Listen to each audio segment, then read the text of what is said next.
Jenna, I have some bad news. My father, your grandfather, William Moore, has, passed away. Oh, Dad, I'm so sorry. It's okay, Jenna. None of us are near his house, and we need you to go and make sure the house is okay. There should be a key on the front steps. Okay, I'm on my way now.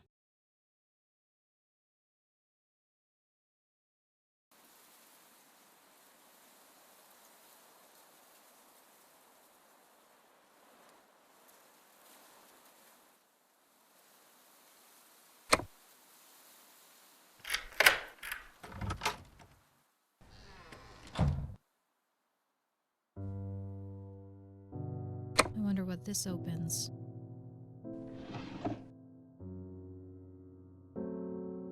How does one take a castle?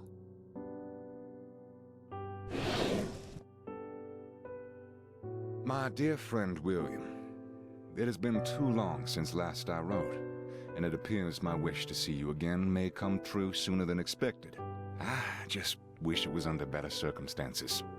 It won't surprise you that there are members of the guild who aren't happy with your decision. A meeting's been called for July. I'm afraid that your attendance is being insisted. Your true friend, John Wesson.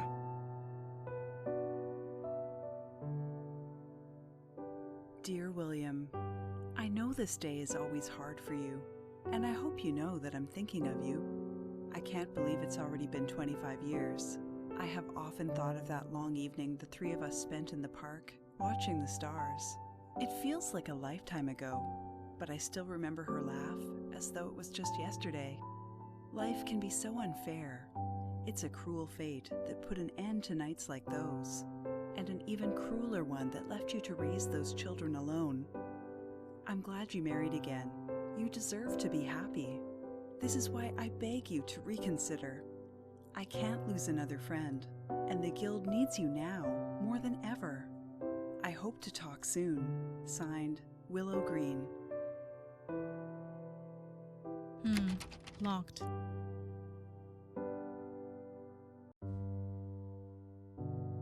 England, where Grandpa grew up.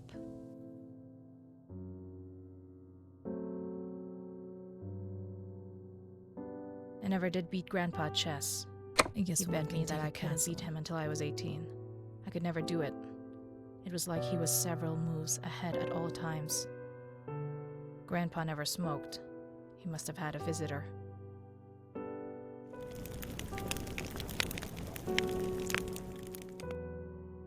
What does this do? More old newspapers. These are really old and well preserved. Another set of numbers. A painting of Grandma or another woman. Grandpa never talked about her, or anyone else. Come to think of it, my parents never did either. Something is inside. I got it.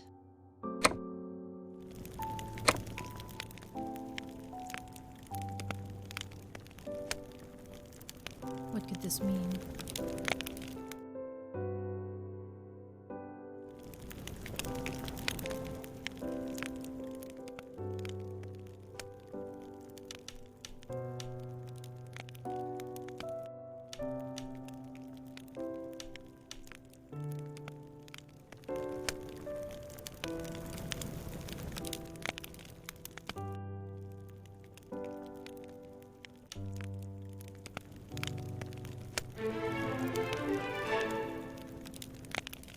This key must open a door.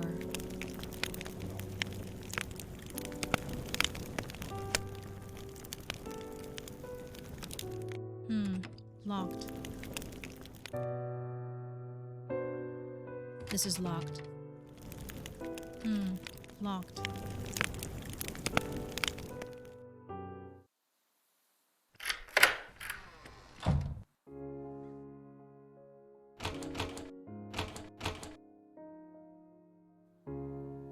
The light bulb is missing. Dear William, I will never not be grateful for all that you've done for me. You are the best friend that anybody could ever ask for. I owe you my life after you helped me escape France in 1917. The dedication you've shown me and the Guild is immeasurable. With all that being said, it's difficult for me to understand why you're doing this. Please, write to me soon. We've always stood by each other. I know what the Guild is saying can't be true, so please just tell me what's going on. Signed, your good and best friend, John Wesson.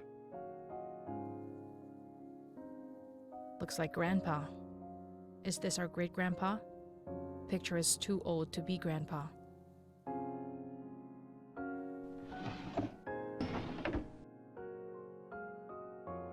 Grandpa always did like the classics.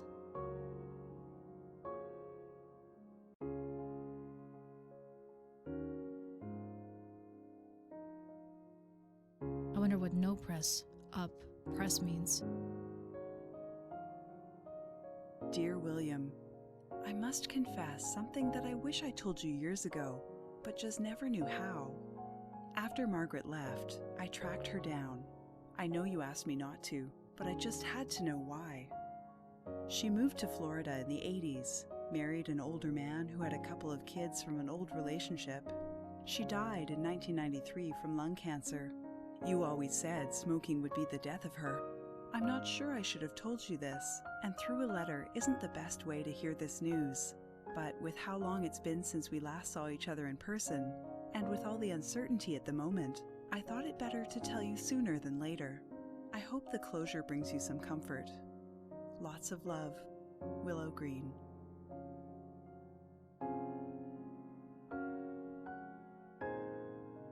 This sounds like there's something in here. This is from the war, I guess. Which war, though?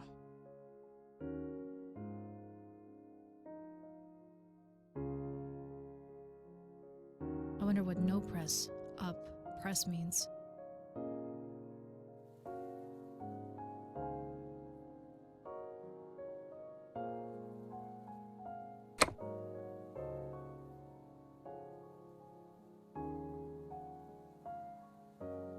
I wonder what this opens.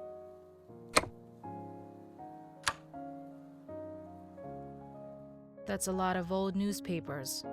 They might be worth a lot of money. A light bulb. I wonder where it goes.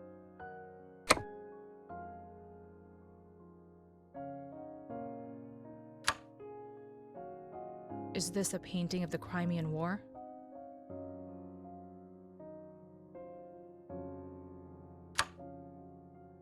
Another key. It says kitchen on it.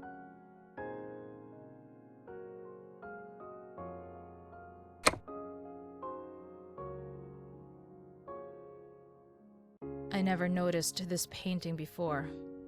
His clothes seem to be from a different era. Grandpa always had a sense of style.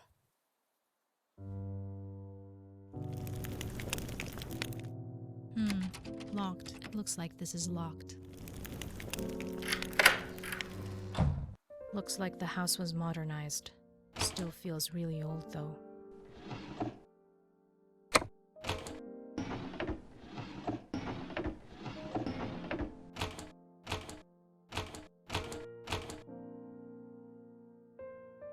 Something is inside. Dear William, I always wondered why you didn't want your second set of children to have access to the Ankh. It puzzled me that you could even think about keeping that from them. I must admit, there were times when I even thought it was cruel of you, but I now realize you were right. The power bestowed upon us is a dangerous one. I'm glad we've resisted its draw so far. Your children would not have been so strong. I see that now. I guess you always did. There is something wrong with the Guild, and I thank you for helping me to notice it. The power of the Ankh has corrupted it. Without proper support from each other, I worry we'll do something even more selfish and perilous for the rest of society than the last crash. Do you remember the size of the queues for food and work? How can the actions of such a small few impact the lives of so many? We must take action to protect the world against the Guild, against us. I wonder now, is membership a blessing or a curse? Signed, Willow Green.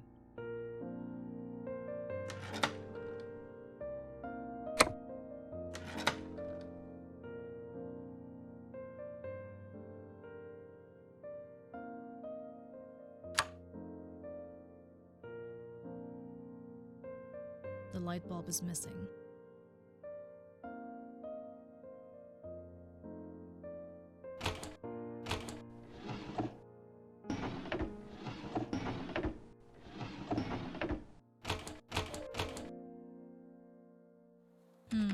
Locked. This is locked.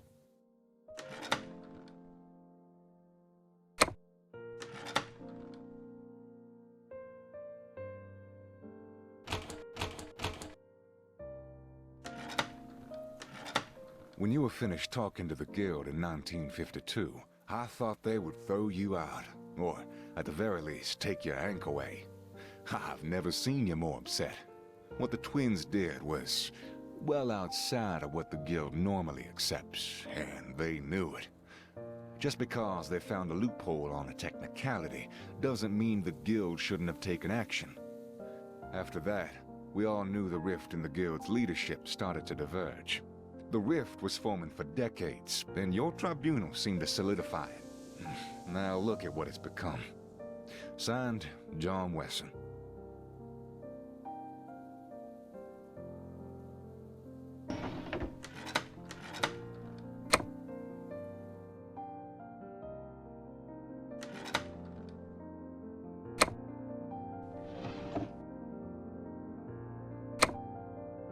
Another key on the table.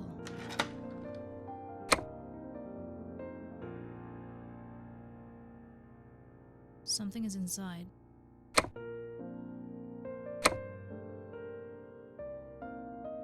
This must be the key to the bathroom. Locked.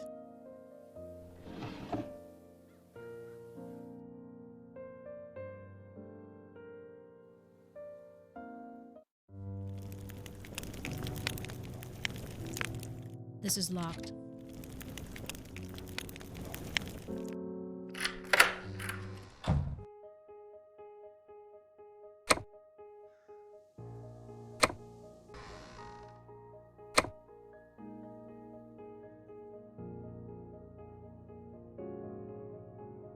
Looks like there are a lot of statues. I better find them all.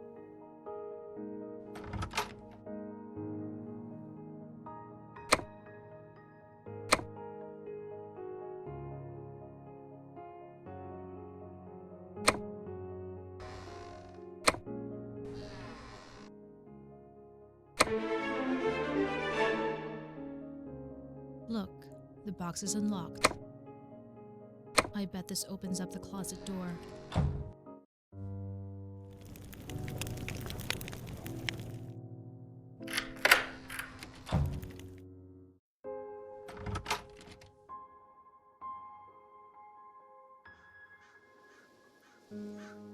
Something is inside.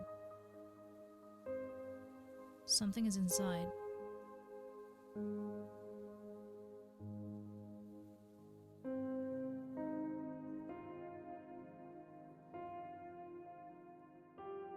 Something is inside.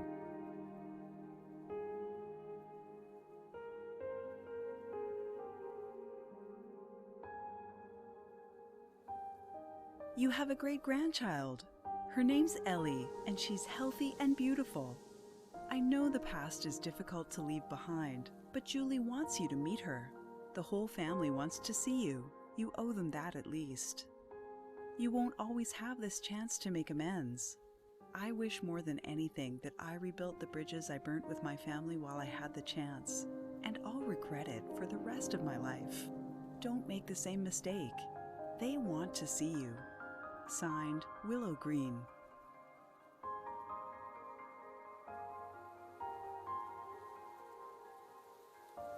Something is inside.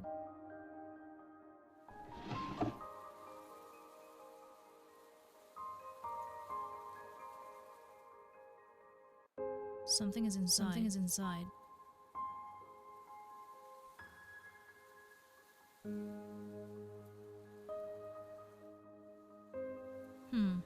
Looks like something is missing. Something is inside.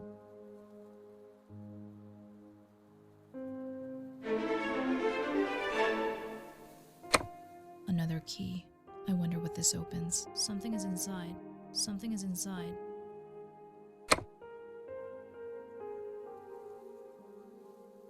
This looks familiar.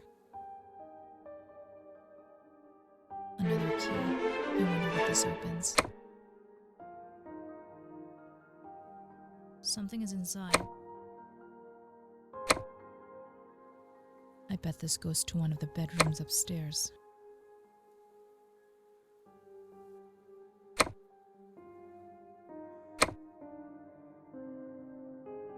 I wonder what this could be.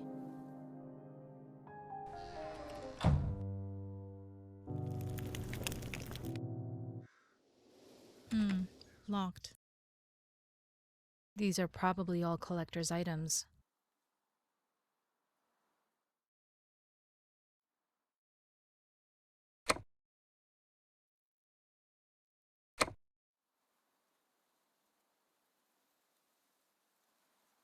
Looks like Grandpa, but the style is too old.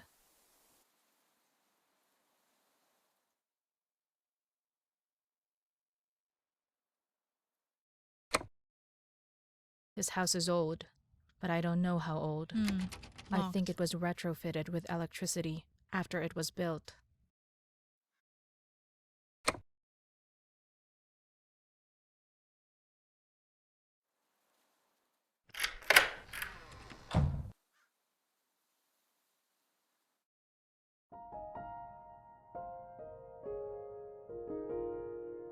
Picture of Dad when he was young.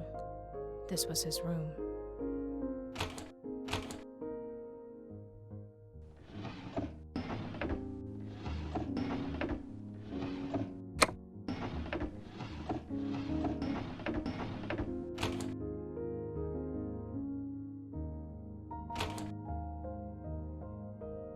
All classics. Do you really think Jenna has what it takes to fix the guild?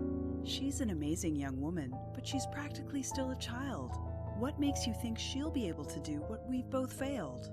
You're potentially putting her in a lot of danger. It's a huge responsibility for anybody to undertake. I beg you to think about this carefully, and please talk to me.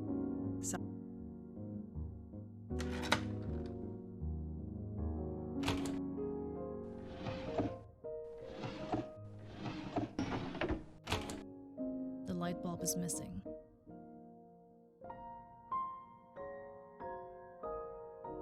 Grandpa and Dad. Looks like they had fun.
opens the other bedroom.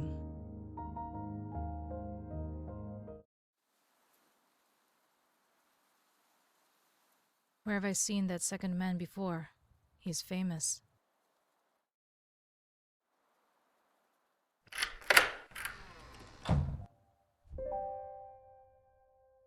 My aunt always did like horses.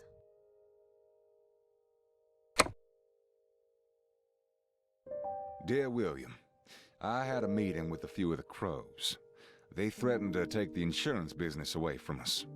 They said that it was too good for its own good. I just wanted to provide a service and make some money to live. A few days later, I was contacted by some other guild members. They said to not worry about the men who showed up. Their shakedown rattled me. That's why I wanted to sell the insurance business so bad. Signed, John Wesson.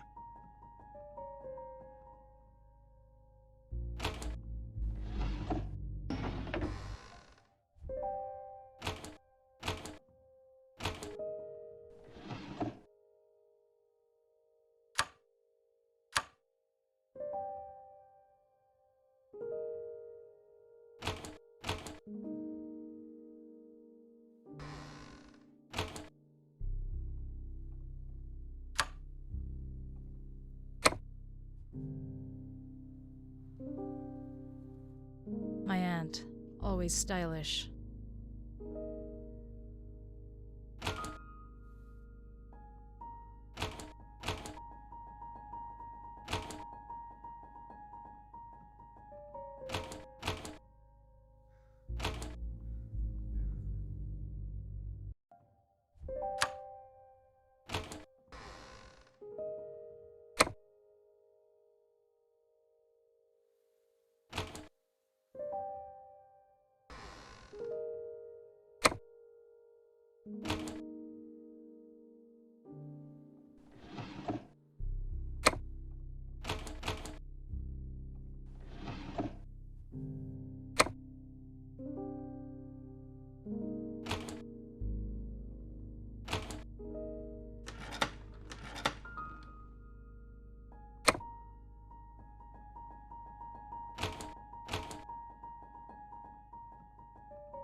My aunt, always stylish.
Dear William, I had a meeting with a few of the Crows.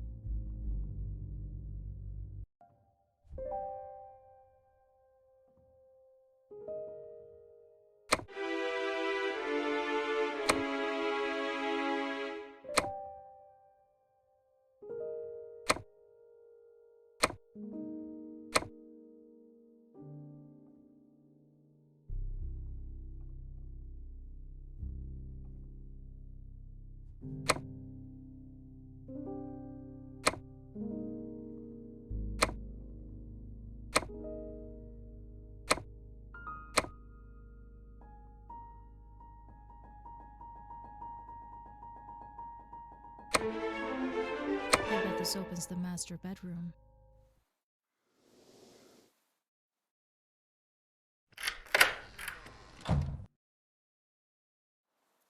Is that H.G. Wells? Remember when the world seemed to be in a constant state of war? And starting afresh was as simple as enlisting and then going missing in action. Well, times are changing. People nowadays don't really appreciate how peaceful these times are. I worry a time will come when keeping our secrets is no longer possible. What do we do then, when the world starts to learn of the Ankh?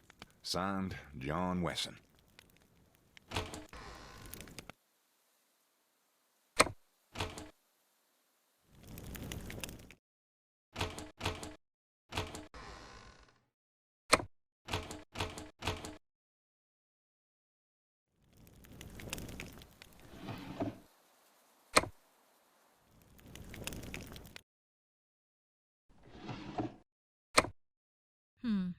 Looks like something is missing.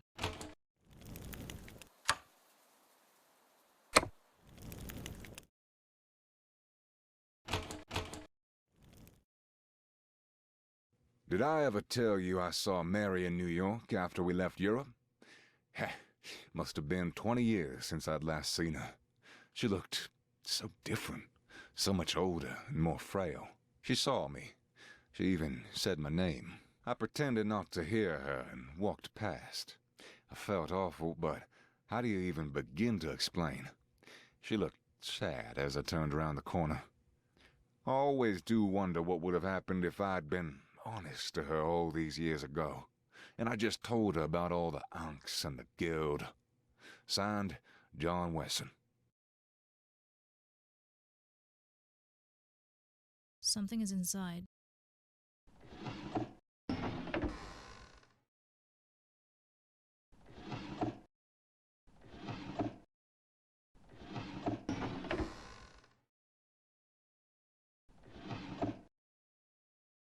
This is a very old map in mint condition. It must be worth a fortune.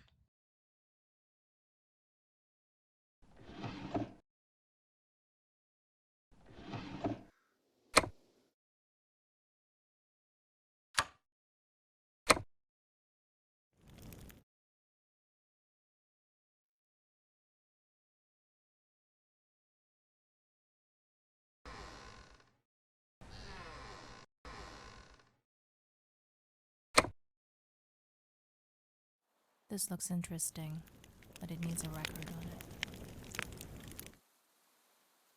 This painting looks to be done around 1885. Who is it?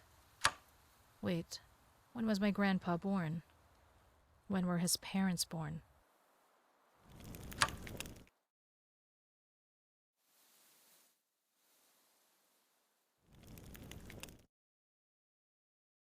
Something is inside.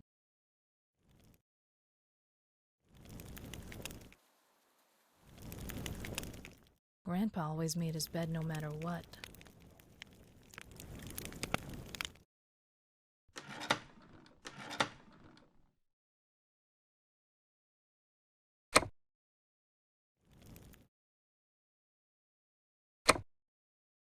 This looks like the key to the attic.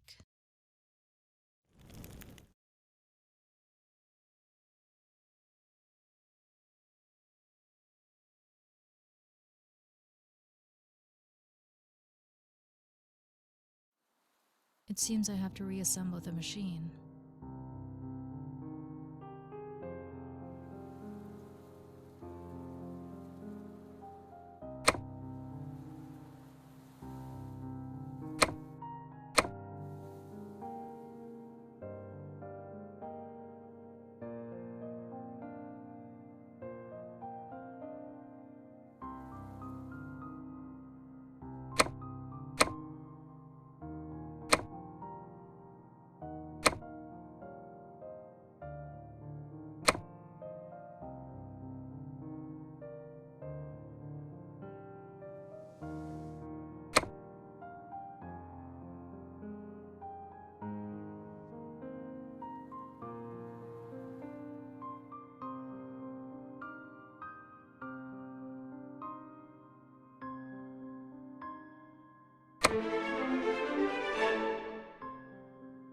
I think this key goes for basement.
Dear William, it's strange to notice myself thinking things that aren't me.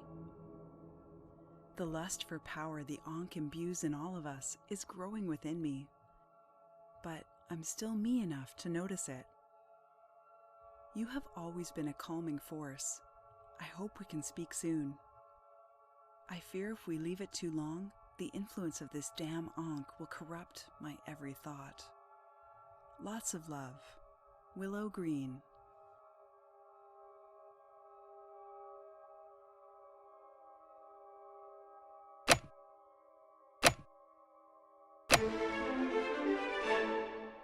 This looks like it goes to the device outside.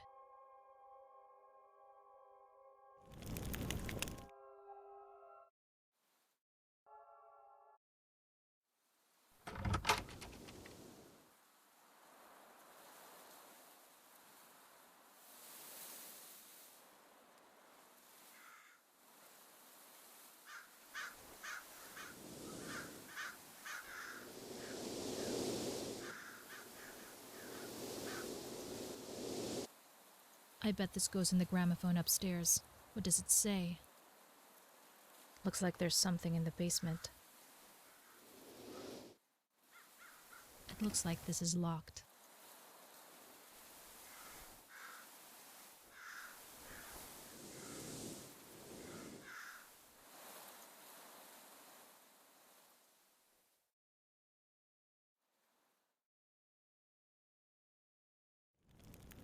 Dear Jenna, if you're reading this, then I'm already dead. I'm sorry I never said goodbye to you, but I knew you would try to convince me I was making the wrong decision. What you're going to read here will sound too strange to be true, but I swear to you, every word is entirely accurate. I've gone by many names in my time, but the name that is truly mine is William Moore.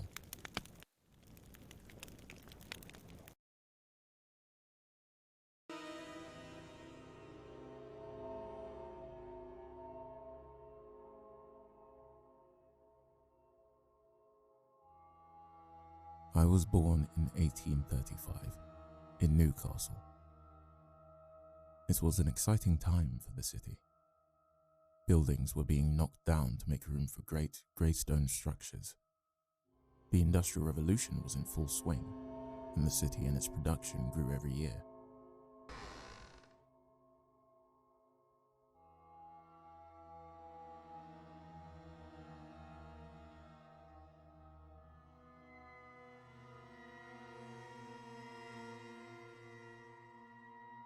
I saw Queen Victoria when I was 14.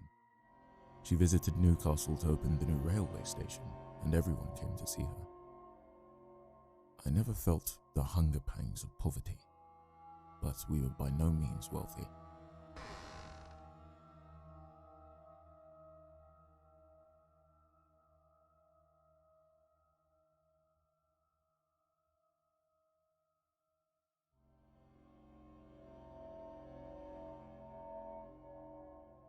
My father was a dock worker at the port of Tyne.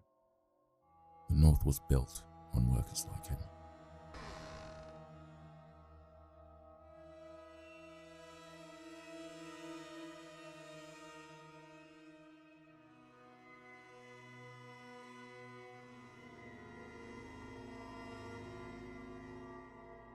In 1854, my life took a drastic change.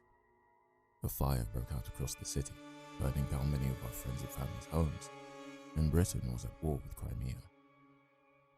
It was the first time war had ever been shown the way it truly was. Newspapers printed stories and even early photographs made their way to the UK. I felt the need to join, so after the fire, I offered my space in my house to my younger cousin and joined the army. It was here, I believe, the strange story of my life truly began.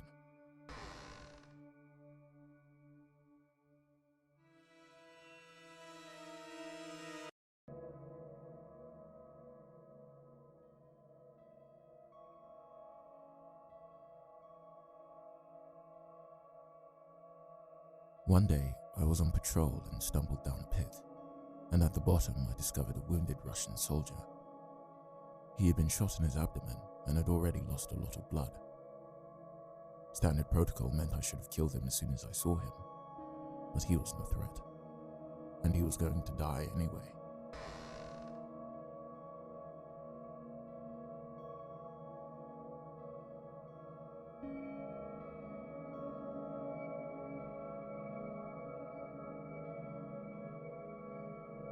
Instead of killing him, I offered him my flask and helped him drink from it. He asked my name and told me he had a nephew also called William. I don't recall his name now, though.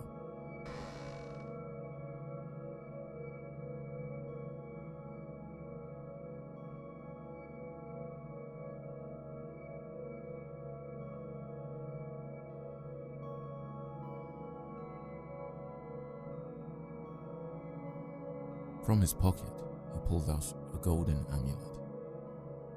It was like a cross, but the top was curved over, and it was adorned with strange hieroglyphics that glimmered in the light.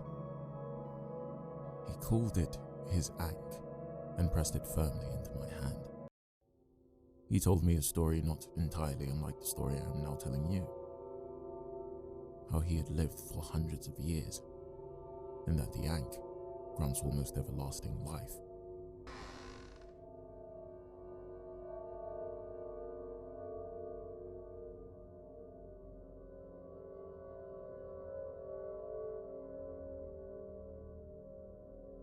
Of course, the rational part of me took it as the ramblings of a dying madman. But the second the ankh touched my skin, I felt indescribably different, and I knew what he was saying was true. I asked about his injury and why the ankh didn't prevent that. He explained that the power of the ankh was limited. It could only slow down aging, not prevent death altogether. He also told me I must keep it on me, or at least near me, at all times for it to work.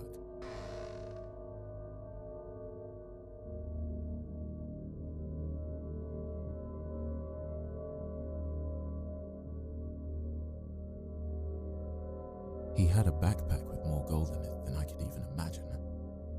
He told me it was mine to keep, but that I had to meet the guild first, and that if I didn't, they would find me. He said I had no choice, so reluctantly, I agreed.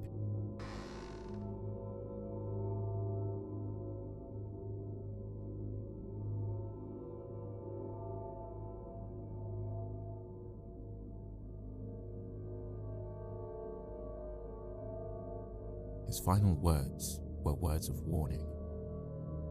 The guild is more powerful than you could possibly imagine, he said. If if you cross them, they will kill you. As he died, I closed his eyes and wrapped a coat I found in his bag over his body.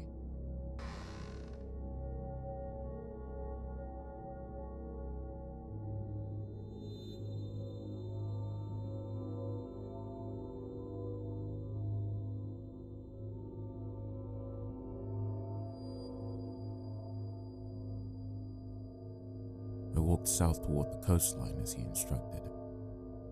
The boat was exactly where he said it would be. Rowing was difficult with the gold weighing the boat down, and the fog made it hard to see the island he described.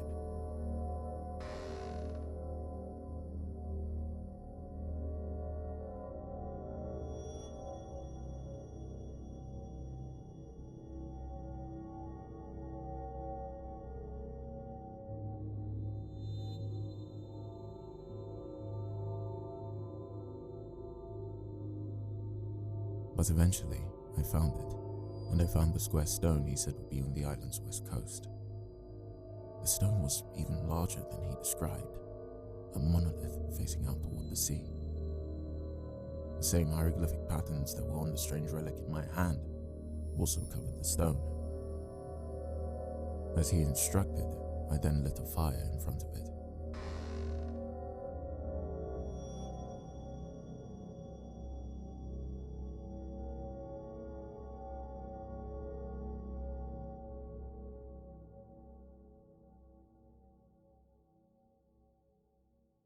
I waited about 6 hours before I saw the flicker of an oil lantern approaching from the sea. A small vessel eventually revealed itself through the fog. 3 men came ashore, each with rifles drawn and aimed at me. I threw my arms up in surrender, but they didn't lower their guns. I repeated the passphrase the dying man told me, "Pisces, Pisces," over and over again. Only then did they lower their weapons.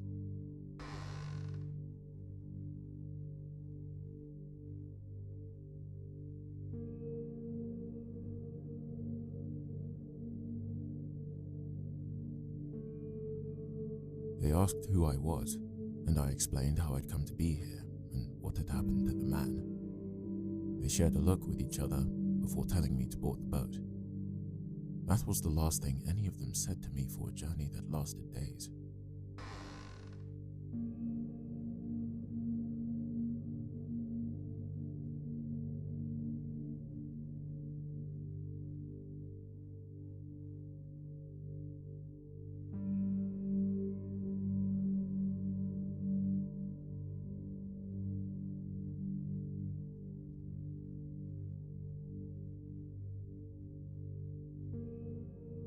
We arrived on another island. I never did learn where. I was ushered through castle ruins into a room with the most marvelous decor. The room hosted the most impressive display of historical artifacts I, even to this day, have ever seen.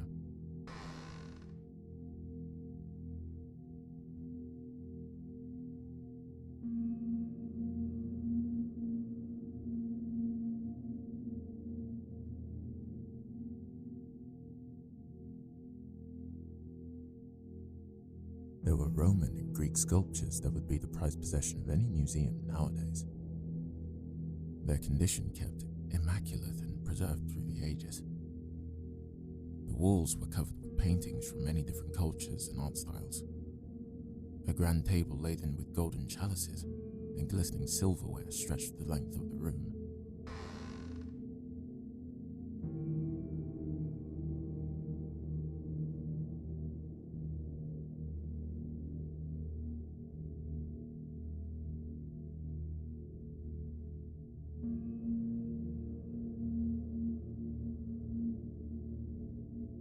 Around the table were 10 seats. One of the men I sailed with gestured toward one of them, then left. I waited half an hour before the door again opened. 9 robed men entered the room, each taking one of the remaining seats at the table. Servers entered and poured each one, as well as me, a drink, and shortly after food was brought in.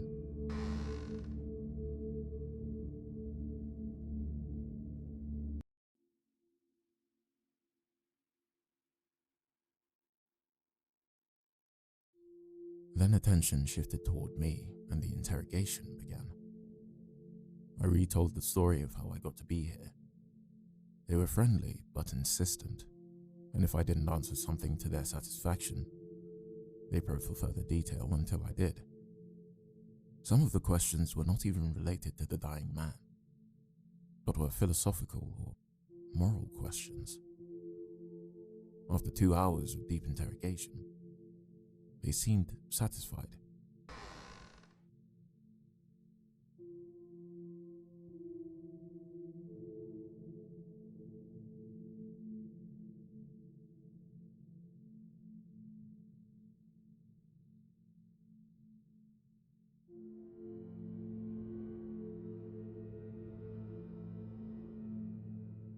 The guild had lasted for millennia, they explained. The council, which I was sitting in front of, was the highest form of decision-making in the guild, and was comprised of its 9 oldest members. Some members had even been on the council for over 1,000 years.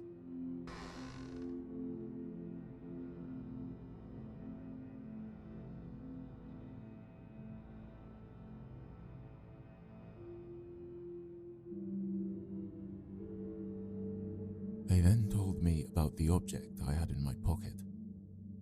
They told me it granted almost everlasting life, and that this ankh was now mine, and I should always keep it close to my heart. There's a button on the ankh, they explained, which allows you to duplicate it once every 10 years. This is how the guild grows. The ankh is the most powerful item ever gifted to man, but its power, they warned, is alluring. To some, even all-consuming. Throughout the millennia of the guild's existence, the guild kept the ankh secret, but they also kept it under control.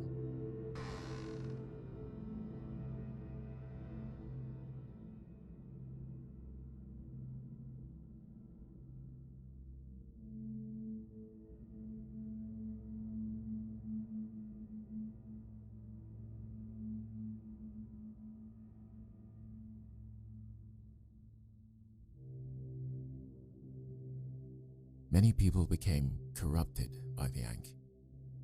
Its power corrupted thoughts, turning otherwise kind, caring people into thoughtless, selfish monsters, intent only on self-gain at the expense of everybody else.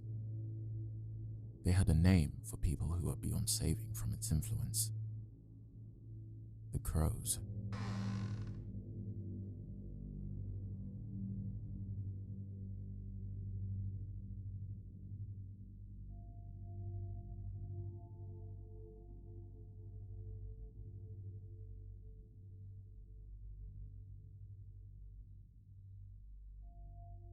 They also told me about the rules.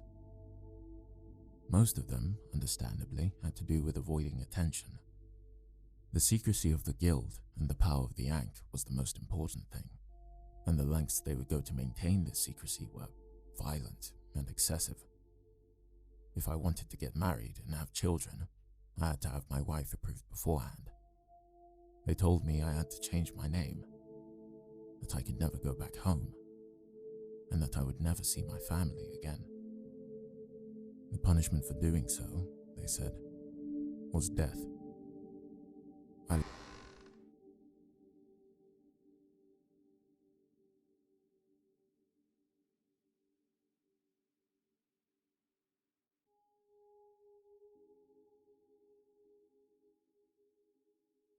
left the island rich beyond my wildest dreams, but entirely alone. For the first time in my life, I had not one friend or family member I could talk to. I emigrated to New York and spent the next 20 years learning from the guild.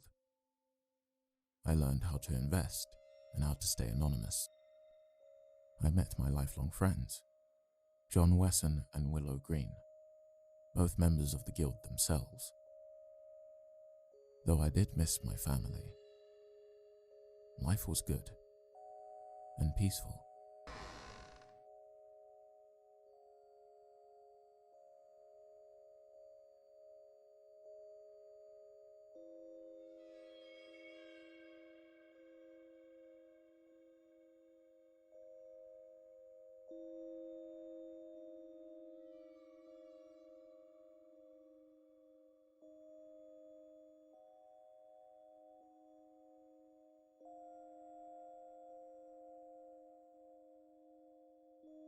In 1878, I met Emma. I fell in love from the moment I saw her. She was smart and beautiful, but most importantly, she made me laugh. It was 3 years before I told her about the Yank, the guild, and how old I really was. She, of course, didn't believe me at first, but after meeting John and Willow, she came to realize I wasn't joking. She was so nervous when it came time to meet the guild. I always knew I wanted to marry her, but with the guild and the life consequences of joining, I took it slowly.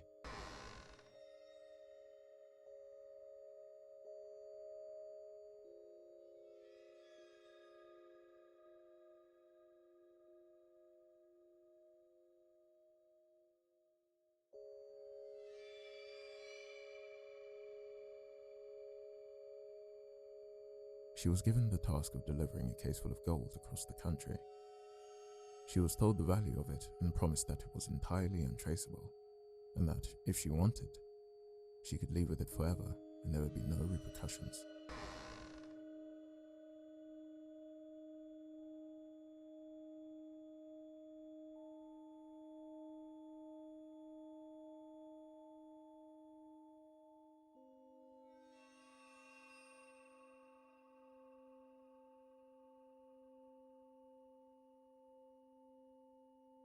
There was a part of me that was frightened she would. She was inducted into the guild a week later. We bought this house together. New York had tired us both out, and after being inducted into the guild, Emma was needing a new identity and location to live.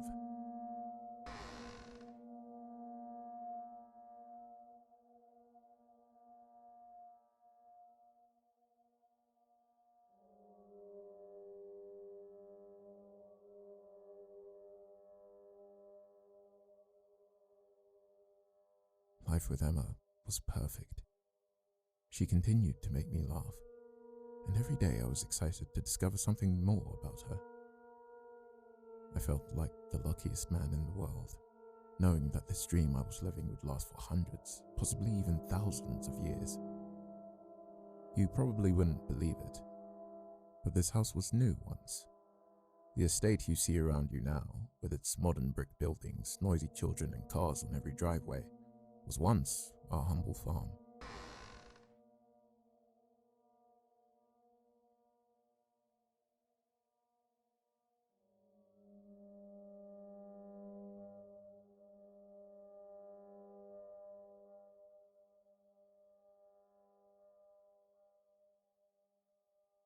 When she told me she was pregnant, I was so excited to raise a child with her.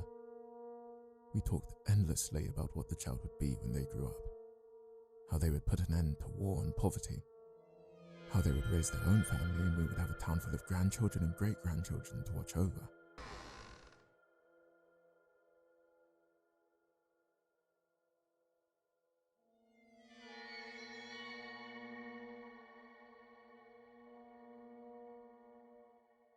She died during childbirth in 1895. Both the children survived. We were going to name them George and Joseph, but Emma liked Charles better than Joseph, so I named them George and Charles.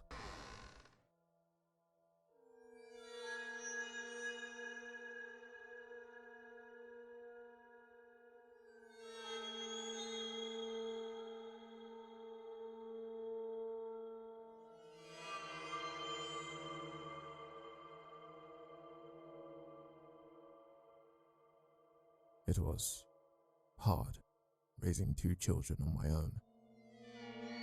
Losing Emma took the excitement out of it. I found myself resenting them, even blaming them for what had happened to her. I hated them, but I hated myself more for feeling this way. It's not what Emma would have wanted.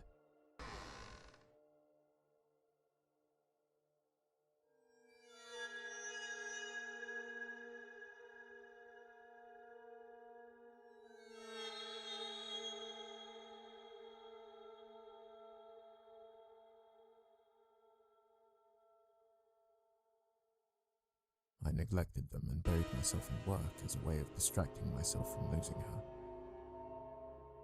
I think this is why they turned out the way they did. It was around this time John and I started the investment firm Moore & Wesson. We provided loans to up-and-coming entrepreneurs and were making money at a rate beyond anything I had ever imagined.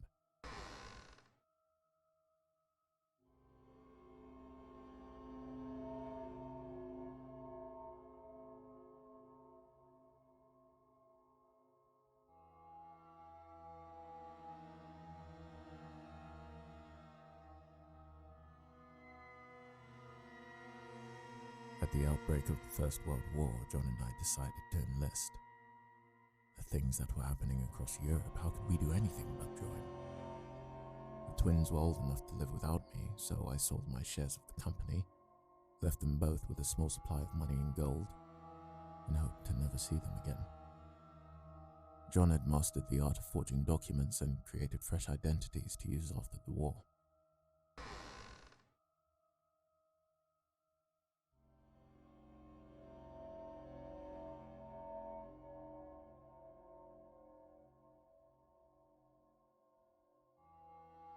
The horrors of war quickly came back, but this was completely unlike the Crimean War. We spent months in trenches unable to advance. Constant bullets and explosions rained overhead. Your ears would constantly ring from the blasts, and an uninterrupted night's sleep was unheard of. Many of the young men I shipped with died horrible deaths. I don't know why I, who by this point had lived a full life, and who at times wanted to die, survived. But life is strange like that.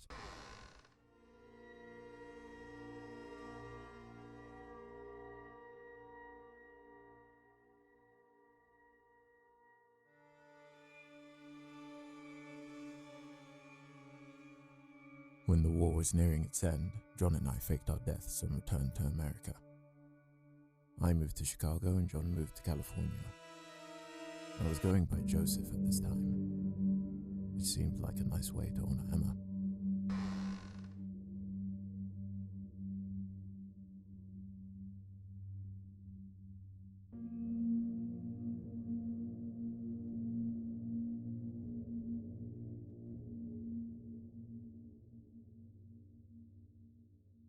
Moore & Wesson had become a national bank by this point.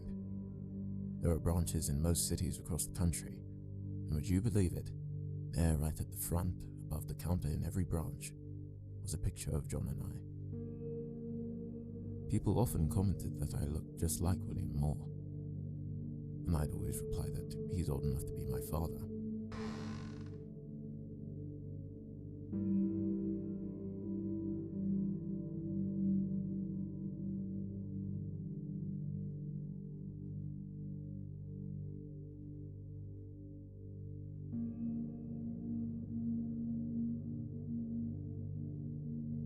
I was reading a newspaper sometime in the early 1920s when I saw George and Charles there on the page looking back at me. I still remember the headline of the article. War heroes and sons of William Moore start their own bank. Their bank continued to grow throughout the 1920s, becoming one of the top banks in New York. Their names became household names, and I wouldn't even hazard a guess at the money they were making.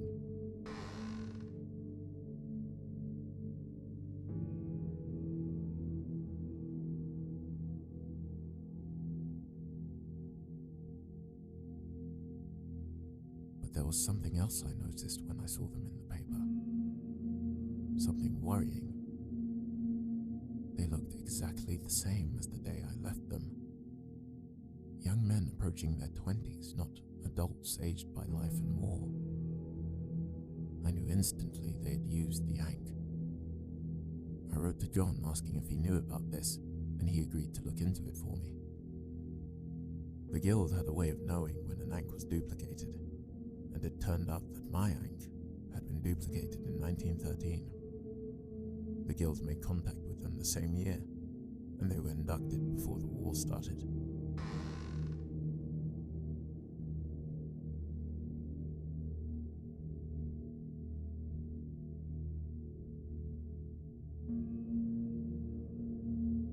knew I had a responsibility to reach out to them. I was nervous, afraid they would hate me after running away. But knowing they had joined the guild meant they would at least understand. John and I flew to New York in February of 1929. We made an appointment to meet them at their huge office in Manhattan. The conversation was tense. They were upset that I kept the guild from them, that I ran away to maintain the secret. And even though I tried to explain the burden of being in the guild and the real cost of the Ankh, they said it should have been up to them to decide if the cost was too high. That stripping them of that choice was selfish.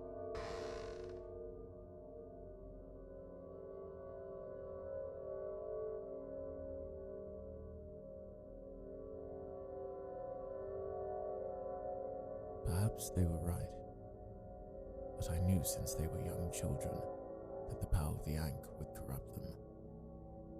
They were the sort of people the Ankh feeds on. We spent the rest of the day eating and drinking. The best chefs in New York catered to our every need. We drank wines and champagnes that cost more than most people earned in a year, even a lifetime.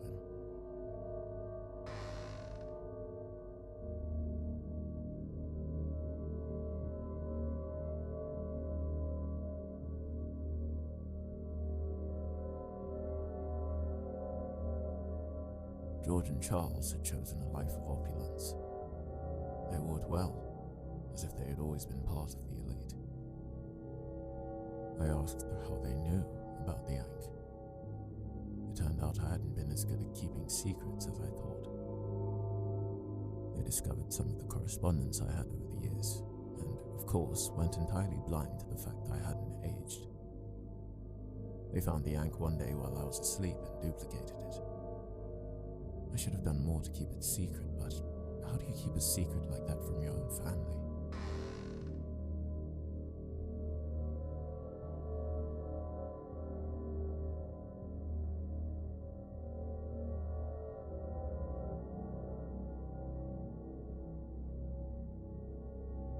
They had joined the guild together, and the guild gave them a second Ankh so they wouldn't have to wait 5 years to both be under its sway. I don't know how they passed the test. They must have lied through their teeth.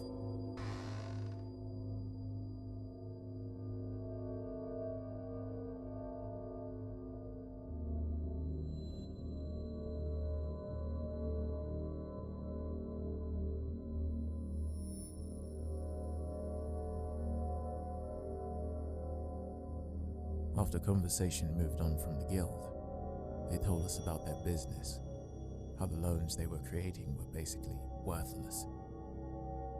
They were making money at the expense of the people using their services. They told us that something big was coming. John and I already knew that the guild were extremely powerful, but it wasn't until this conversation I realized just how powerful and pervasive they were.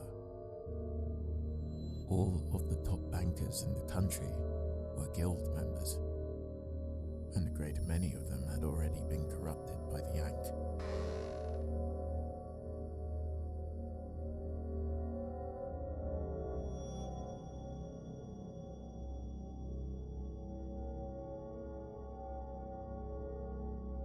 The market, they said, was overvalued and a crash was inevitable, but unpredictable. So they were taking measures into their own hands and were going to crash the market in September. The sell-off had already started at a small scale, but by September the sell-off would be massive. The moguls had already started shorting their stocks, and while the rest of the country would plummet into an economic depression, wealthy guild members stood to make unprecedented amounts of money. The sell-off would present a unique opportunity to buy stocks in almost any industry at the lowest price they had been in decades. With the widespread adoption of cars, the ever-increasing demand for flight, and the film industry entering a period of boom, there were so many industries to take advantage of, and so much money to make.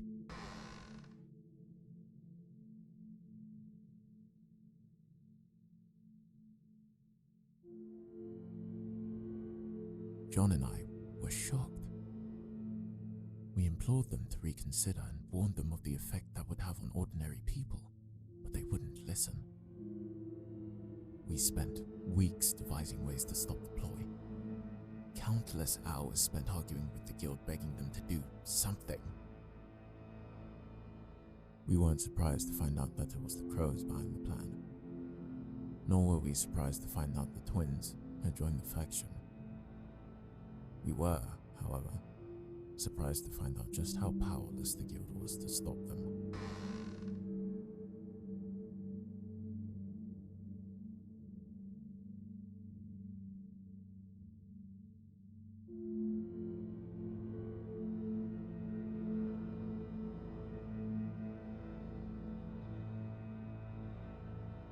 Realizing the crash was inevitable, John and I did all we could to mitigate the impact.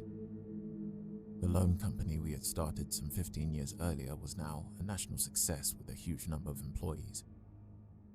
The owners were still the same ones we sold to back in 1917. I sent a package to them telling them the stock market will collapse imminently, that there was nothing they could do to stop it, but that they could limit the impact on the company by selling their investments and leaving the stock market. A few days later, I saw an article that Wesson and Moore had sold some of their ventures. They called it a restructuring.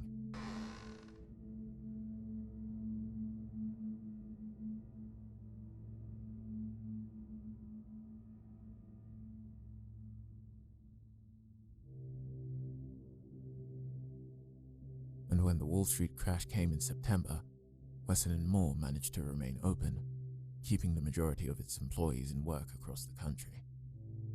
It was a small victory, but at least we felt like we did something.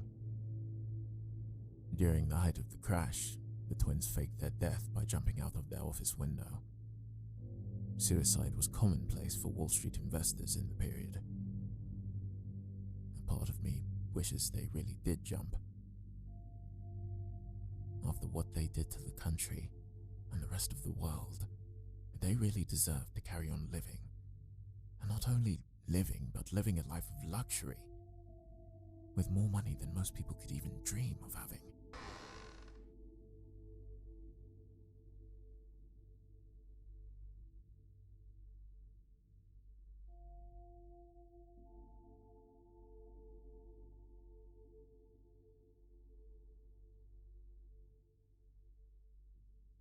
I donated as much money as I could afford.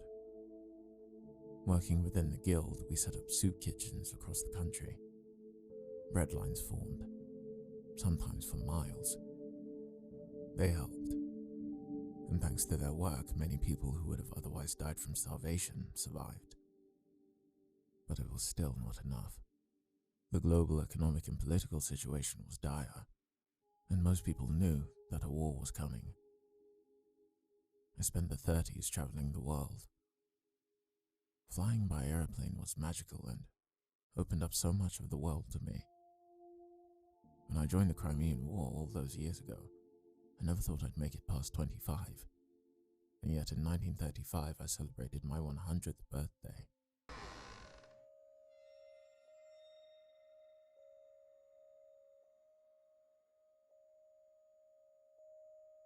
The global economic and political situation was dire, and most people knew that a war was coming. I spent the 30s traveling the world.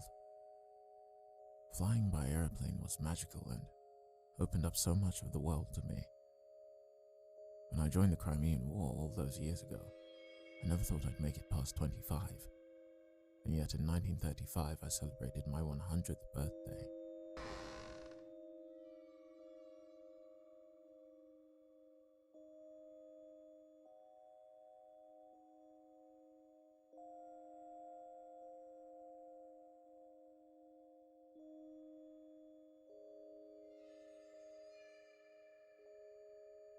In 1936, I traveled to Germany for the Olympics.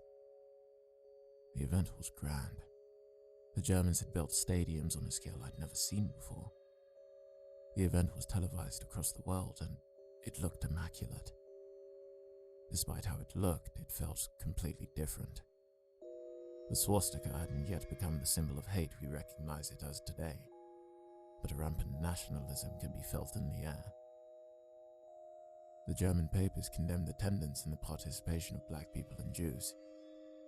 A hatred in the air when Jesse Owens, a black American track runner, won his gold medal was palpable. I felt afraid for him in those moments, and knew the tension I felt would erupt into something much bigger.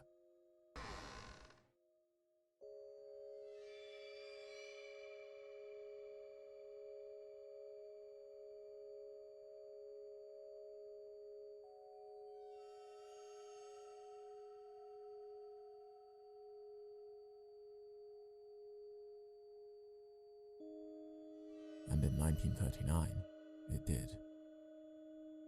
When Pearl Harbor was bombed and America was forced into the war, I sold my house and contacted John, letting him know of my intentions. It was the third war I had fought in, and seeing how much war had changed since Crimea terrified me. Young lads were being butchered. As war was no longer isolated to just the battlefield. It was felt at home. The news told me of the decimation in London and Coventry.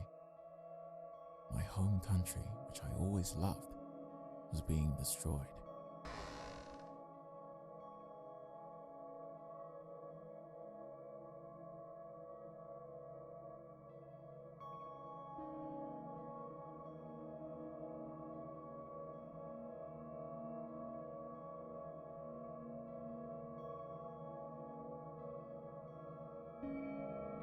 After the war was over, John and I moved to Seattle.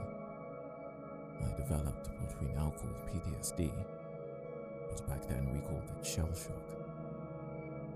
I couldn't sleep at night, and my days were filled with flashbacks. If I heard a loud noise in the street, like a car backfiring, I would duck for cover and the war came flooding back. I drank a lot. It helped me forget, and sometimes I would even pass out and get some sleep. John helped me a lot too. He was always there to talk to me. He understood, even if he wasn't dealing with the same issues himself.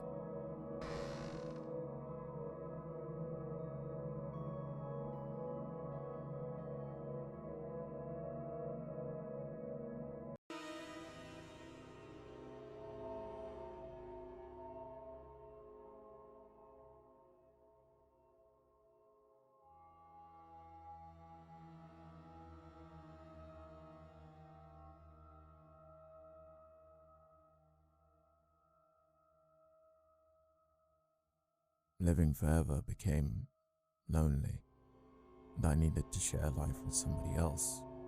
So in 1952, I married Margaret. Margaret brought back a joy in my life I had not felt since I lost Emma. She was funny, kind, and ambitious. She lived every day like it was her last and wanted to leave nothing undone. She passed the guild's test without issue, and we were looking forward to spending a long life together. In 1952, I really felt like life was worth living again.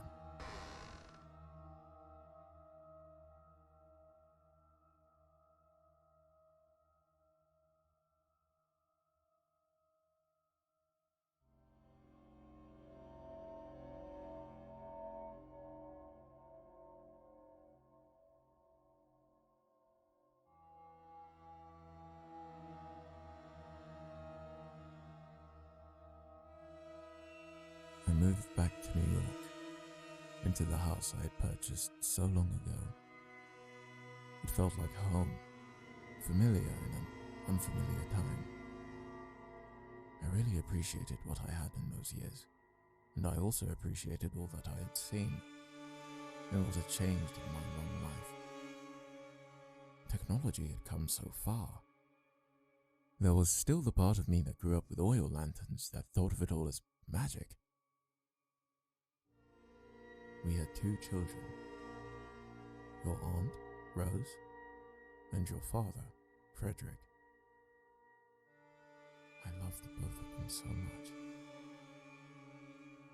I felt a connection with them I had never felt with the twins.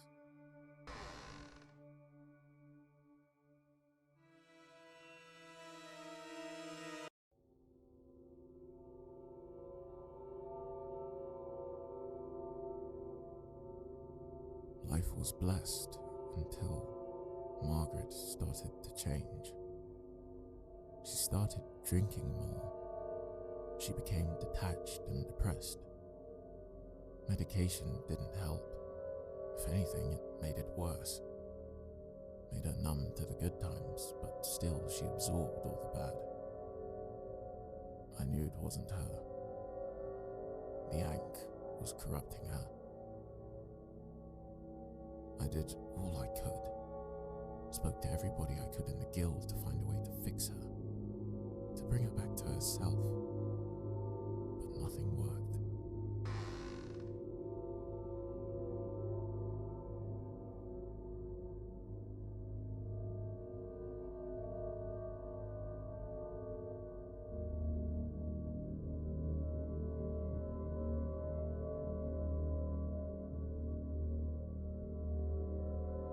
The guild took her away one evening. I fought against it, battling old friends as they came through the door. But they overpowered me. I never saw her again. Explaining to the children what had happened to their mother was one of the most difficult things I've ever had to do. I couldn't tell them the truth, but what could I say? I told them she died. John and Willow helped fake her death and organized a funeral. I made my decision shortly after that. I couldn't let my children use the Ankh. It had destroyed Margaret, a woman full of life. It had ruined my relationship with my first two children, and it had caused immeasurable amounts of damage to the world. I made the difficult choice to not let them know about the guild.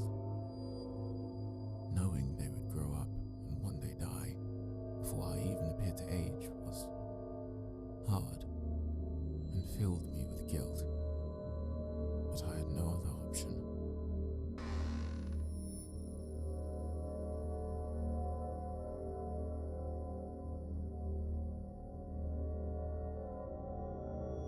In the 1970s, I started to feel hatred and sadness. It wasn't the same as I felt after the war, but instead deeper. Less visible, but I struggled to find any meaning in life. Over the next 30 years, it just got worse and worse.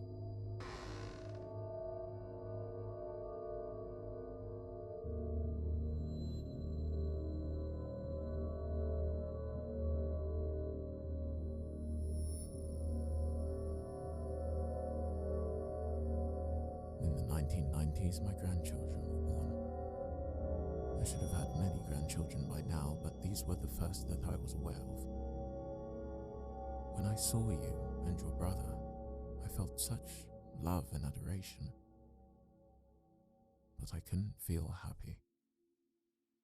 It was a strange feeling, seeing these new faces that I loved more than anything, but still having the pit in my chest grow. I feigned many smiles, but could never force a real one. I tried everything. Doctors, medication, even therapy. None of it worked.